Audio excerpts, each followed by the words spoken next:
Welcome back, friends. Welcome back. I have baby girl here for emotional support right now. Telling people hi. Ooh, you smell good. I gave her a bath earlier. The shampoo is hitting. Okay. All right, I need you to sit down though. Sit down and relax. Don't start that. Ow. Stop. You'll never know how to act on camera, I swear. Okay, I'm about to send you back over there. Stop. This is not what we doing. See, this is why I don't include her on film and stuff. Oh, you look so pretty. Oh, you look so pretty when you get a bath. Say, hey, pretty girl. Pretty girl. Pretty girl. You are leaning your entire body onto me. I love you too, girl. Yes, I love you too, girl. Yeah. Yeah. I do the same thing. I do the same thing. Yes, girl. Yes. Alright, we gonna try to do this anyway. Welcome back, y'all. I'm here to give another testimony, but this one I want to be very intentional about. So I got my handy dandy index cards over here, and the goal is to hit the points, because I feel like we go through things not only to teach us lessons, but to share these lessons with other people, right? So I wrote all the points that I want to hit, because this story is a little hard for me to tell, and when I get like nervous, I digress into other things, and I want to make sure I stay on task and stay on point here. I also have baby girl to be my kind of emotional support right now, but y'all, she might get kicked out because she don't be knowing how to act. So anyway, let's get into the video. This testimony right here is about my domestic violence experience. Okay, y'all, I was in a toxic relationship that led to domestic violence, and it's still hard to talk about, so that's another reason why the index cards is here, but we're gonna get into it. So anyway, did I put my index cards in order? A little bit. Okay, ma'am, I need you to be still. No, you can't be biting at my cards. Get down. Go sit back down. No. No, you getting kicked out. You getting kicked out. Bye. We had to put baby girl out. She don't know how to act. Plus, I needed to go get my Bible, because we will be pulling these out before the end of the video. So, before I get into my points and everything, let me give you some storyline here. So where we left off in the last testimony was I was living in my car, and I did mention that there was a man living in the car with me. Well, let's rewind a bit, and I'm going to tell you how that testimony leads into this testimony. So it was September 2015. I was still living in the roommate situation with my friend, and me and her decided to go hit up this yoga class at another friend of mine's house. It was in their backyard, which I thought was a really cool scene to have a yoga class, so we went and participated in that. And this is where I met the man, okay? So we met at this yoga class, hit it off instantly, and as we got to know each other, and this is over some time, we began to notice that we both, were going through similar situations, or so it seemed, okay? I confided with him about the roommate situation that was going on in my life, and he then told me about his quote-unquote roommate situation he was going on, and how, he was ready to leave, I was ready to leave. I'm thinking about living in my car and saving money. He's like, that would be a great idea, let's do it together. Now, at the time, he had his own car, I had my own car, okay? So the goal was to, link up our cars together, park in the same places, look out for each other, support each other during the experience, okay? It also was, he had a newer car, so what we would do was park my car a lot of the time. He'd take me to work, pick me up from work, and we do most of our moving and grooving in his car, because his car was newer, so it could take more, hits and bumps and bruises than mine could. Now, what had happened was, of course, I told y'all in the testimony, I wound up losing my job because the people that I worked for just dissolved and no longer existed. Now, what I didn't tell you is how we ended up being in one car, which was my car, is because he wound up getting into a car accident while he was driving around, Ubering or Postmating, I don't know, and he totaled his entire car. Now, his car was given, or I guess gifted to him through Uber. So once that situation happened, it just took Uber a long time to reinstate him and get him back in a vehicle. So that's how we both ended up living in my car together. Okay, now that y'all are caught up, let's keep it going. So the details of the story itself are not what's important. What I feel like is, God puts us through things to not only teach us life lessons, but so that we can then share those life lessons with other people. And that's the purpose of me telling this story. Y'all don't need to know tit for tat every little detail that I went through, but I do need you to get these lessons that I learned. So I got my handy dandy note cards here just so I stay in line with what it is I want to get through to you. So 3 things I learned from this experience. Pay attention to the red flags, okay? A lot of times we see red flags as green flags because we think we can change him, or that what he did to one woman won't happen to me. Well, let me be the first to tell you, beware of repeat offenders, okay? When police pull people over, the first thing they do is check your background, check if you had priors. Now, and why do they do that? Because most of the time if you had priors, you're willing to do this again. Relationships are the same way. If he's cheated before, he will more than likely cheat again. If he's abused someone in the past, he will more than likely do it again. Beware of repeat offenders. Don't think that you are, not to take this away from you, sis, you are special. You are everything that you believe that you are. But don't think that you are so special that what he did to one person, he won't do to you. And only you can change that. You can't change him, but you can change the experience that he has with a woman based on your boundaries, your self-esteem, and how you treat yourself and allow yourself to be treated by others. Okay? I'm gonna leave that there. Number 2, I learned, don't let anyone, and I mean anyone, no matter what their position, title is in your life, in your family structure, don't let anyone talk down to you or make you feel less than you believe yourself to be. Okay, and this is where those boundaries come in. So if you feel anybody that you're spending your time with steps over a boundary, pull back, cut it off immediately, because those boundaries are there for a reason. Okay, for me, I learned that verbal abuse is abuse, okay? And it's a gateway to more abuse. Don't allow it. Close the door, sis, immediately. Don't make excuses for it either. Emotional neglect is abuse. If someone can't acknowledge your feelings, they're not for you, period, okay? Because your feelings are valid. And yes, feelings are fleeting, they come and go, but God gave us feelings for a reason.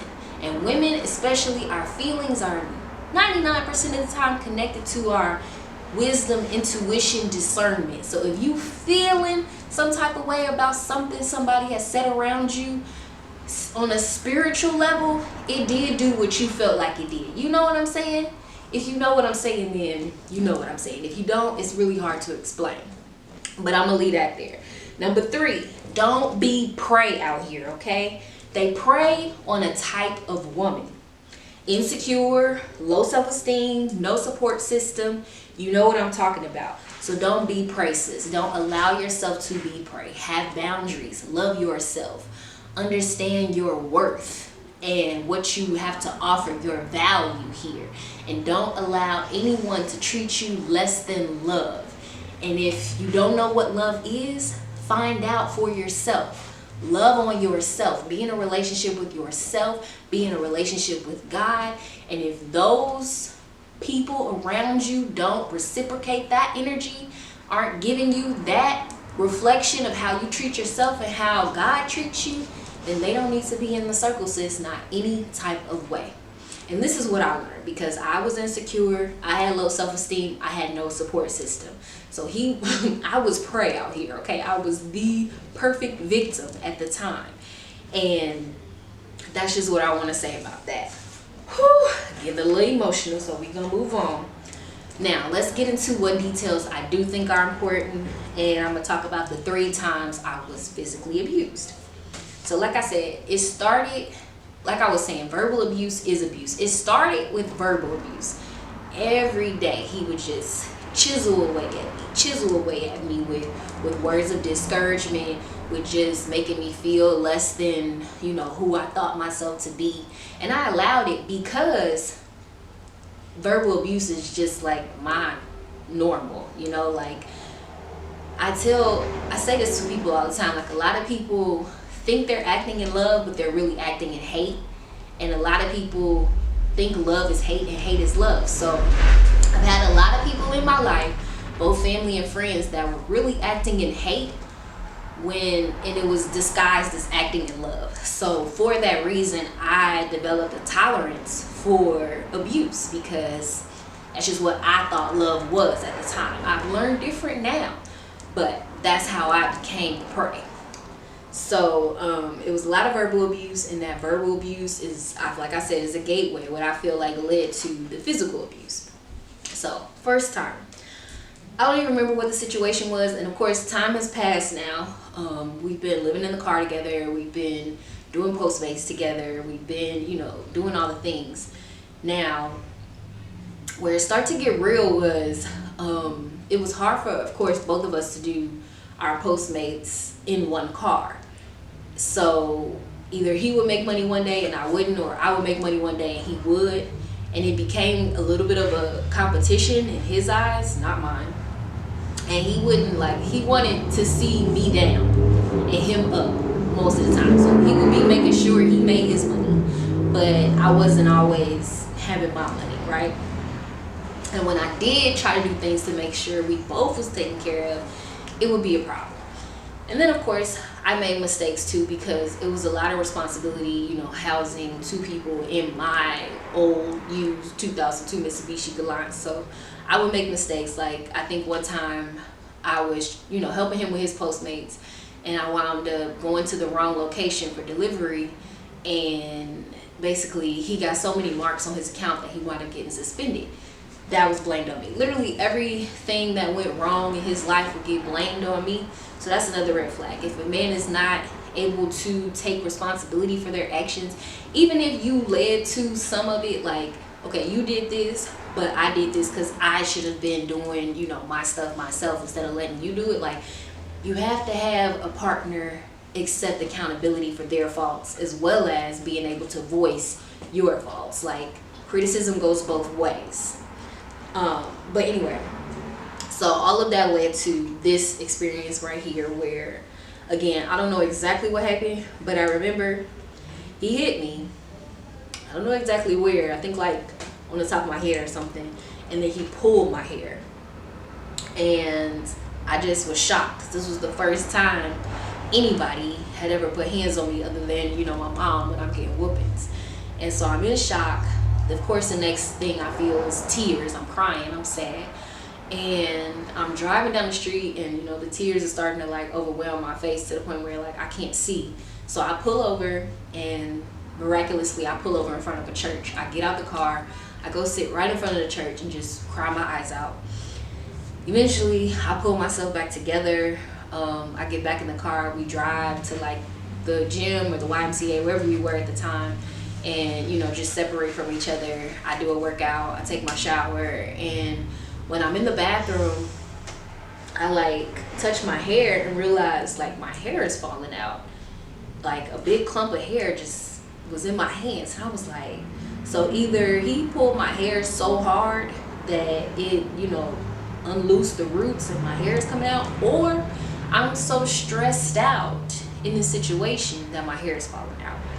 Either way, I decided at that point to go ahead and give myself yet another big chop, because I'm a big believer that your hair holds energy, and I wasn't trying to hold on to that energy within myself. So That was strike one. Because for me, it was 3 strikes, you're out. And to that point, I would say you should leave after the first time. But he, like I said, the verbal abuse was real. He had me so down on myself that I low-key, in a way, believed like I deserved it, you know? So, strike 2 was he choked me half to death. Now, this story has some details. At this point, we're now like further down the timeline of this whole thing, which was about a year. And I've started to like really see him for who he is. God has started to let the scales fall from my eyes, and I'm seeing the lies and I'm seeing the truth.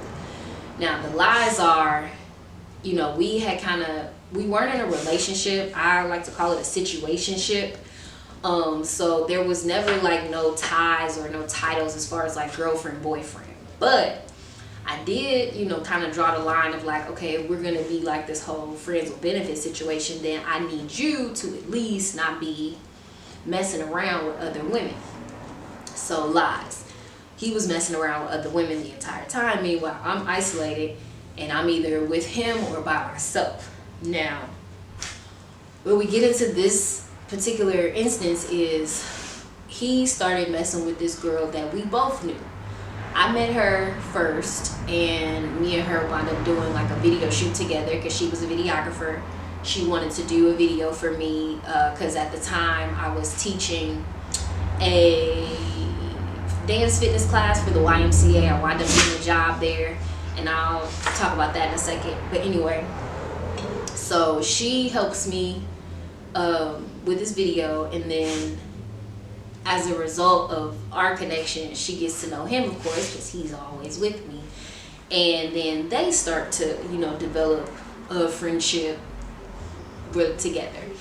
And basically, I noticed they were getting close, which I wasn't mad at. While I noticed they was getting close, I literally started trying to plan my escape. So this situation right here kind of like started the breaking point of where I was like, all right, I know I have to go. I just have to like be strategic about how I move, because he is in my car and he's bullying me in the sense of like, I literally tried to put him out of my car one day before this even happened, and he was like, no, I'm not moving, like I'm not going. So I'm like, all right, I gotta do this in a way where he wants to leave and not like me trying to make him leave, because he's not gonna go. So basically, I was trying to tell this girl, like I'm telling y'all, I was trying to tell her, this is not what you want. You do not want to be involved with this man in any way. And she wasn't catching, you know, my vibes. So I went like blunt out with it and told her like, he's abusive. Like, I'm afraid he might put hands on you. Now, what I didn't know about this girl was she was jealous of me, envious of me. Like, she wanted my position. So in order to gain his trust, she told him everything that I told her in confidence, okay? So then, that's what led to him putting his hands on me again. He got mad at me for telling, quote unquote, his business to her, and he wound up, all I know is we having this conversation in the car. I'm on the passenger side, he's in the driver's side, and next thing I know, he has my head down by where, you know, your feet are supposed to be in the car, and he's choking the life out of me. Now, what I decided in that moment was, if you gonna kill me, I'm taking you with me, mofo.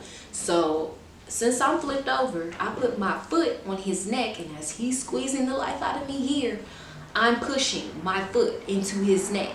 So every time you squeeze, I'm gonna push, and we're gonna go out together, my friend. And eventually, at some point, he let me go. I jumped out the car. I ran down the street, cried, and literally contemplated sleeping on a bench and just saying, F it, he can have my car. I'm not dealing with this no more. But it's my car. I can't go out like that. So I soak it up, suck it up, get back to my car. Of course, we act like it didn't happen and move on.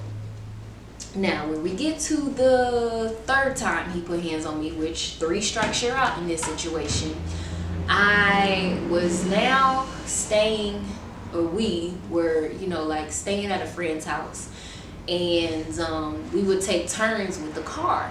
So like I would stay while he would drive, and he would stay while I would drive.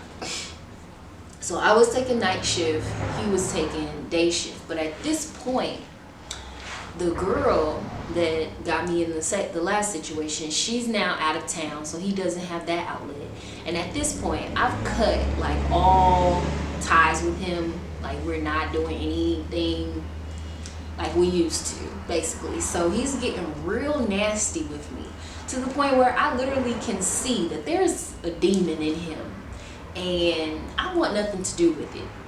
And I say that because it became very clear to me when I listened to a song that I love. It's a Christian-based song, and the lyric in the song, he says, I almost fell in love with a demon. That was me. I almost fell in love with a demon, but thank God I didn't. There was no love in the situation at all. That's why I call it a situationship and not a relationship. But moving on. So I take the car for the night, but since he's been so nasty to me, see, dark energy is the most draining energy at all when you are light. Okay, so I was so drained that I couldn't even work. I just parked the car in a parking lot that I was familiar with, got in the back seat, and went to sleep, because I have not had no peace in this time. And this was now December. We met in September of last year. We moved into our respective cars together in about January of 2016. So now it's December of 2016, and I'm at my limit with this ish right here. Okay, so this is where it gets really hard to talk about, but I'm gonna keep pushing. Now I go sleep in my car. I come back, give him the keys, give him, my car so he can go put gas in and do everything he needs to do. I'm peaceful. This whole time he been being nasty to me, I've been giving him grace. I've been sweet like honey to him, because I know what I'm dealing with, right? The demons feed off that negative energy, so I'm not giving you none. But the flesh, I'm weak, so he says something to me in passing that just takes me over the edge, and I wind up saying something nasty back. And that was where we get into this third and final physical experience. So whatever I said, next thing I know, he has me down on the cement ground, and I'm screaming off the top of my lungs, get off me, get off me, get off me. Now, where we were staying was, a residential area. My friend was living in a back house of his grandmother's house. So now his grandmother is out here like, why is this happening? I don't want this happening in front of my house. Get this, off my property type stuff. And the whole neighborhood is in their windows. Everybody's gawking. Everybody's looking. Somebody called the police, but the police did not come until like 20 hours later, because this is a black and brown neighborhood, and you know how they act. They don't care about us. So I'm on the ground saying get off me, and then somehow miraculously I wind up on my feet. He literally like picked me up and put me back on my feet. So I start walking away from him. Now, strike two for me is it's these two black men outside.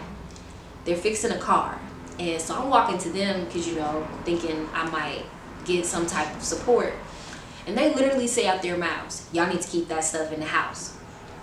I'm livid at this point. I'm like, y'all some beep beep beep too, and y'all don't need to know what I said, but the words were punk, ASS, BITCHES, NIGGAS is two, okay? Because that's how I felt. He won for even doing this with me right now, and y'all for not even helping me. You see a black woman down, help her. Black man, that's all I got to say. But anyway, I get it, that's how we are in this society now. We don't help our people when we see us. We just keep it moving. But anyway, so I'm walking down the street trying to get away from him. He's following me. I get in front of a school, and then next thing I know, he's saying something to me, blah, blah, blah. And I'm like, you're not accepting accountability for anything. Like, that's verbatim what I said. And next thing I know, he slaps me so hard across my face that I wind up falling on the ground, rolling a bit. And then next day, I have a black eye, and my eye is so sore that I can't stay in sunlight. Like, I literally had to wear sunglasses, not to hide it, because I ain't trying to hide it, but because my eye was like irritated from the sun.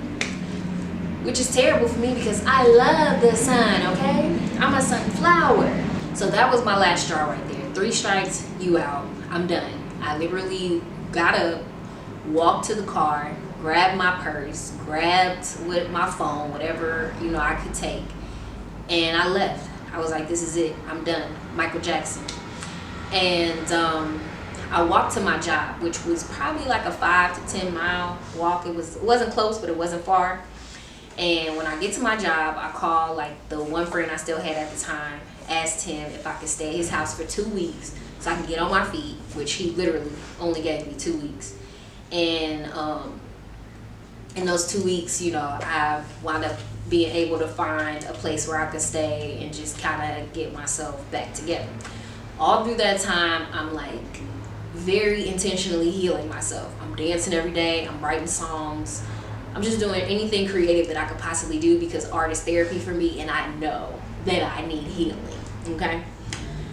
So, those are the 3 instances. And the 3rd time, that was it. I was done. I wasn't about to take it no more. Okay, so what is this? What are the red flags?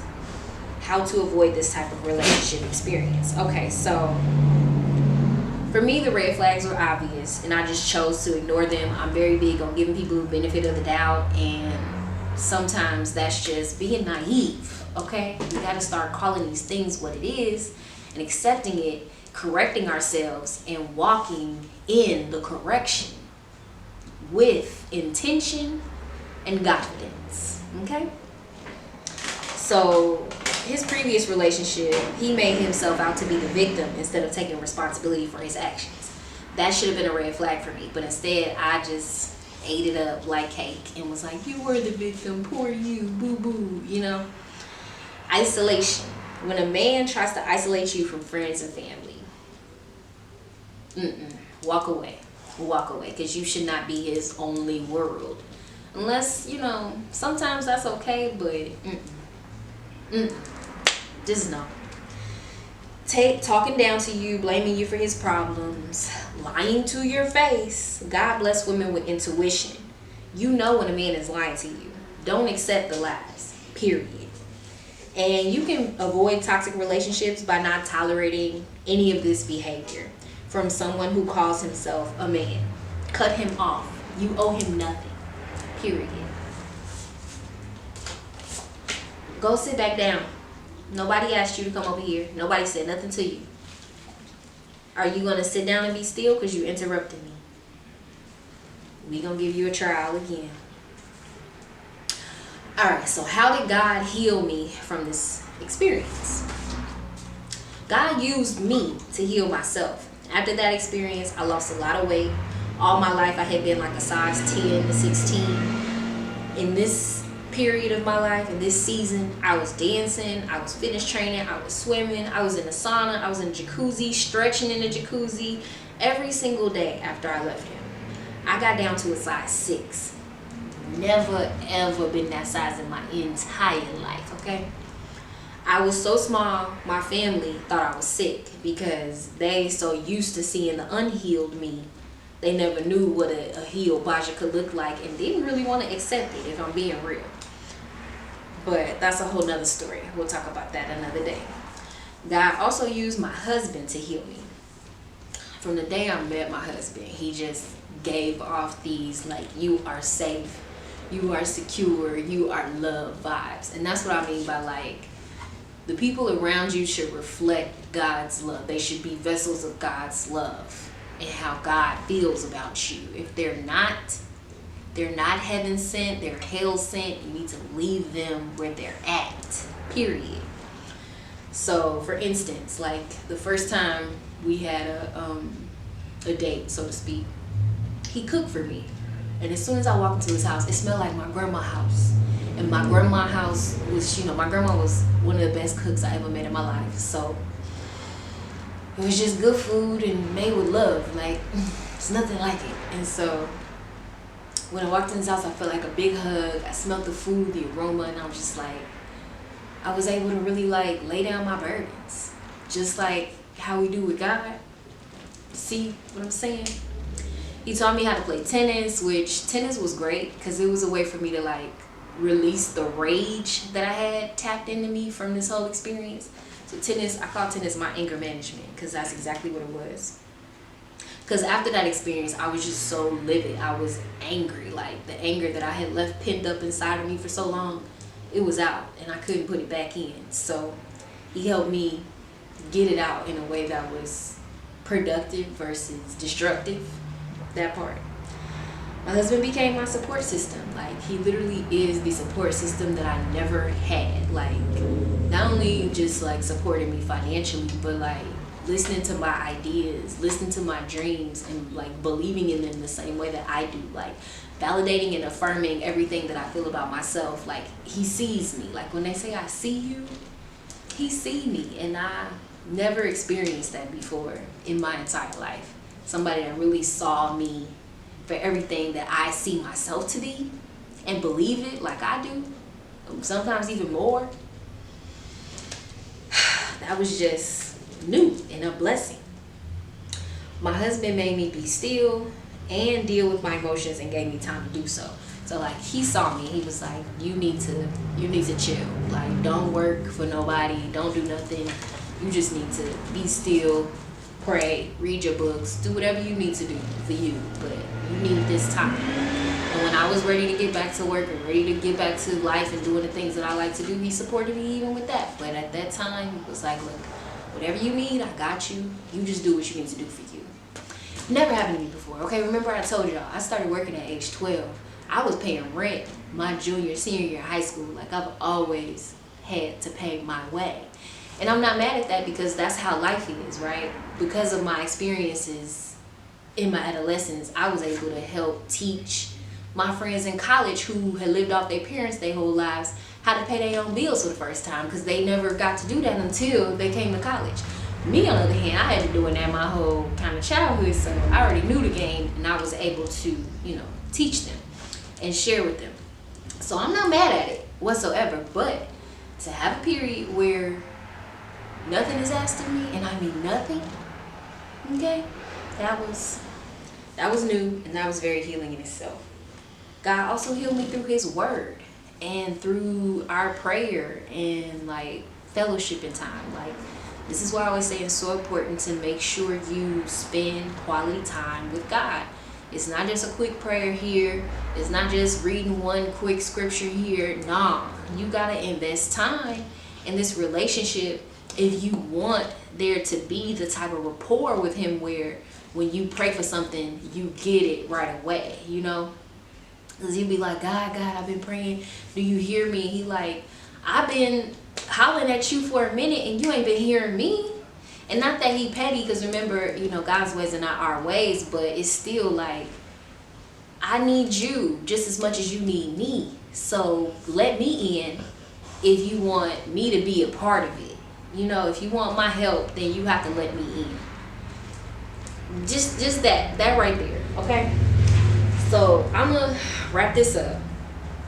Because I could just feel all the tension coming in my shoulders. Ooh. Like I said, y'all, this is hard to say.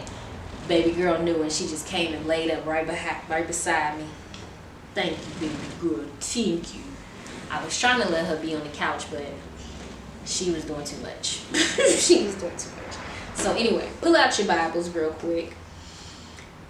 So another way you can avoid these things is if these people that you're dealing with, and I mean relationships, friendships, whatever, clients, whatever you're dealing with, okay?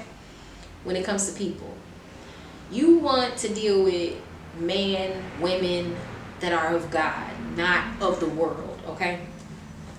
So I'm going to turn your attention to Psalm 10. I'm going to just read this until it stops making sense, okay?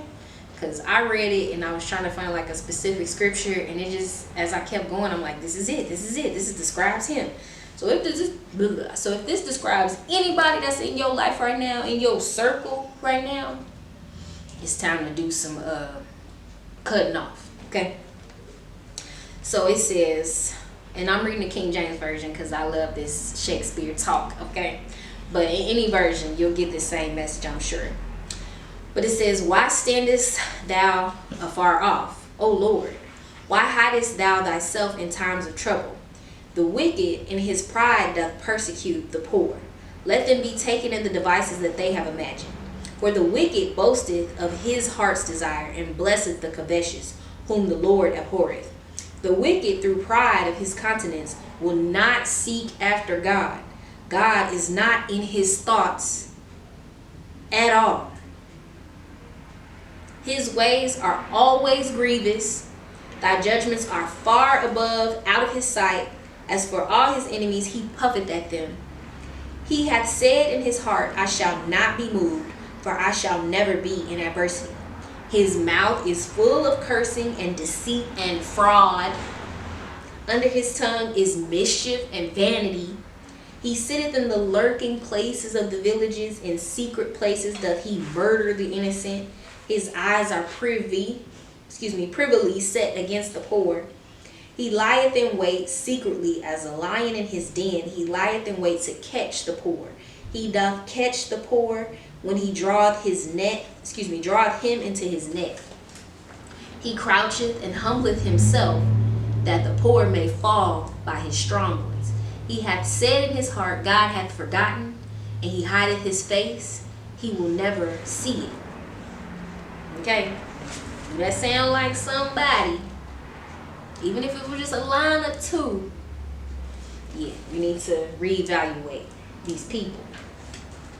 Now, I'm going to turn your attention to Proverbs, and then I got one more for you, and that's it.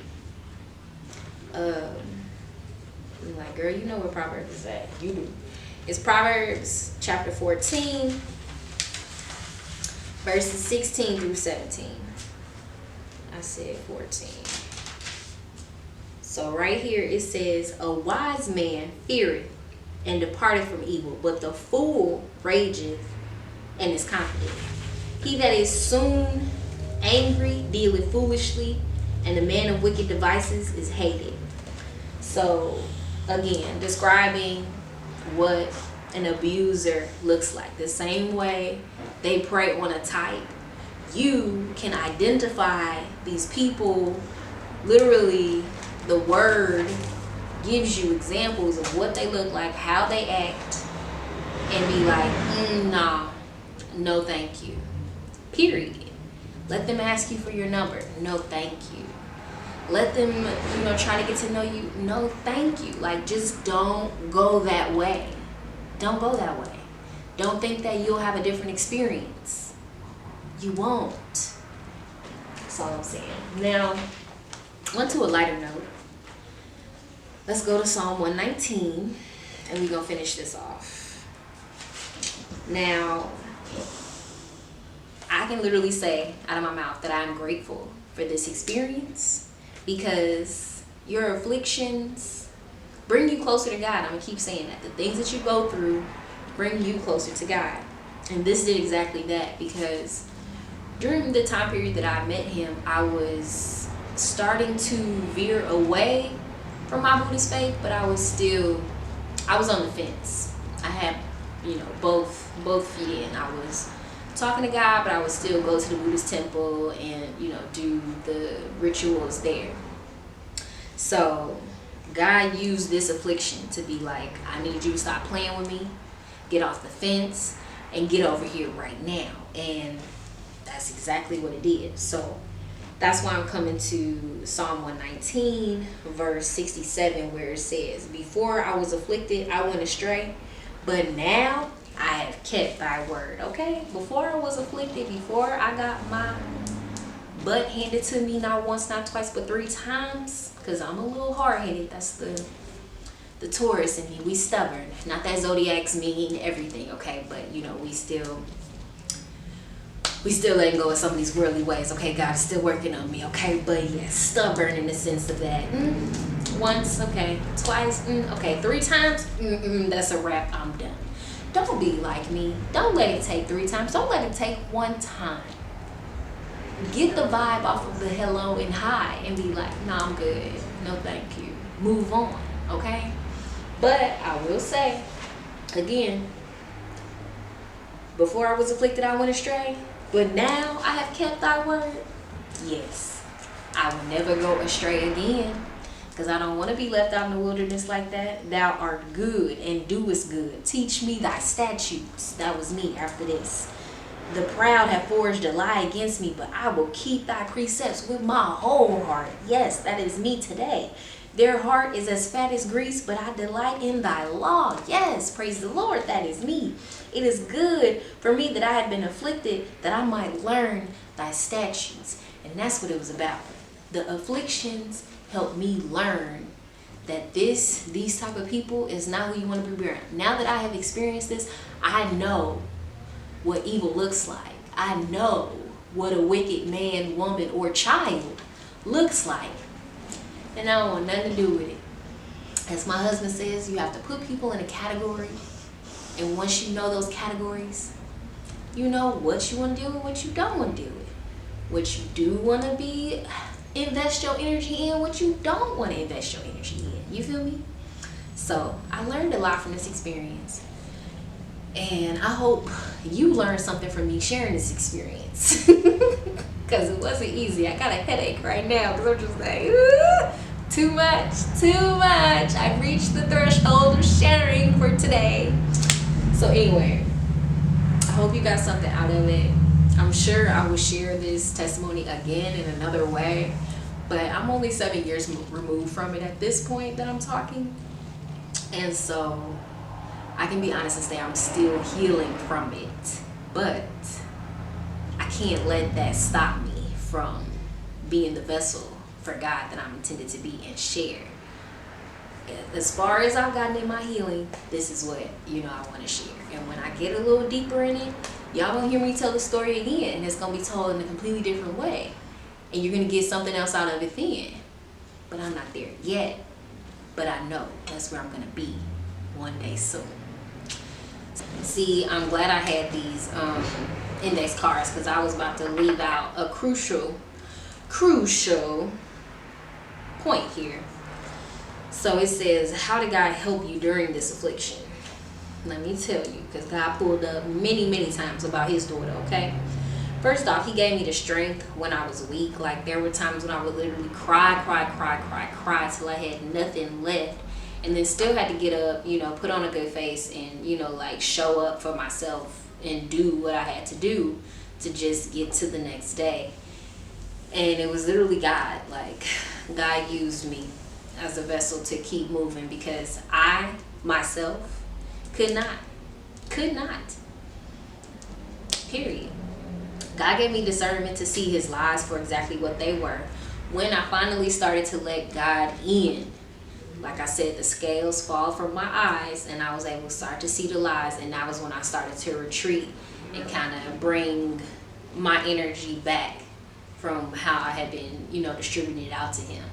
And that was when, he started to get real nasty with me. But I just kept it cool. I just kept it in. God sent angels all along the way. Strangers would literally come up to me and just say uplifting and encouraging things to me. One time we were like arguing and we were doing Postmates. We were literally like on our way to drop off something. And it was like a series of stop signs as we're getting there. And I like tapped that one. I didn't actually like fully stop. And the police were around. So of course they got their opportunity. And they get behind me. They pull me over.